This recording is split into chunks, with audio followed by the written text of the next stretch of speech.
The new leader of Rhode Island's Republicans is trying to reverse the party's election fortunes after decades in the doldrums. Yeah, he's also defending his own social media posts from years ago in an interview with NBC 10 political reporter Brian Crandall, who's here live to show you. Brian? Yeah, Dan, Sam, Allyn Meyers was elected the new state Republican Party chair back in January. And we found a decade ago he was reposting conspiracy stories about the Sandy Hook school massacre and 9/11. I think we've entered a very bad place in Rhode Island. Rhode Island Republican Party boss Allyn Meyers laments decades of Democrats controlling the legislature. And it's been 20 years since a Republican won statewide office. What are you doing so far to change that? My goal is to build a professional party. It's to build the structure of a working, winning party that can actually win elections. What kind of candidates are you trying to recruit? Well, the candidates that I go after businessmen. They understand things. They understand the idea of money. Meyers has an IT business. From Tiverton, he's previously run unsuccessfully for state senate. He's also a former union leader.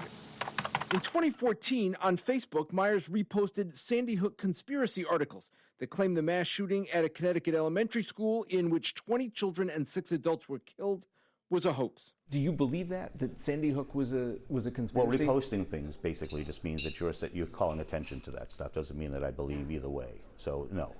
Oh, I guess one would see that and think that maybe you do. Why else would you put it out there? Well, looking back at many years when we had such division over those years, and just calling attention to something by reposting something and say, what do you think of this? Or, man, look at this.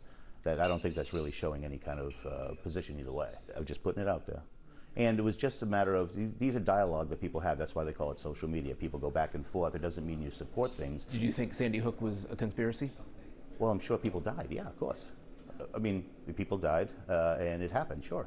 In 2016, Meyers reposted 9/11 conspiracy theories. Or that 9/11 was some sort of inside job or anything like that. Certainly not. I mean, my family's from New York. I knew people that died in the tower, so I would say absolutely not.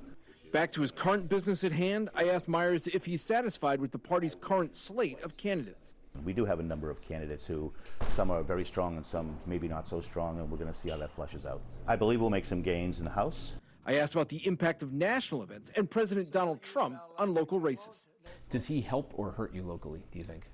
Well, his policies are great. I mean, we have seen better stock market numbers. We've seen 401ks have been growing. We've seen not so much in Rhode Island because of the resistance of our local government, to tell you the truth. Would you call yourself like you're firmly in his camp? Well, of course I am. I mean, I voted for him in 2016 and in 2020 and 2024. But it's the policies that bring America up. And in terms of winning more seats at the State House, Meyers says he has a 3-term or 6-year plan for a Republican turnaround. I'm Brian Crandall, NBC 10 News.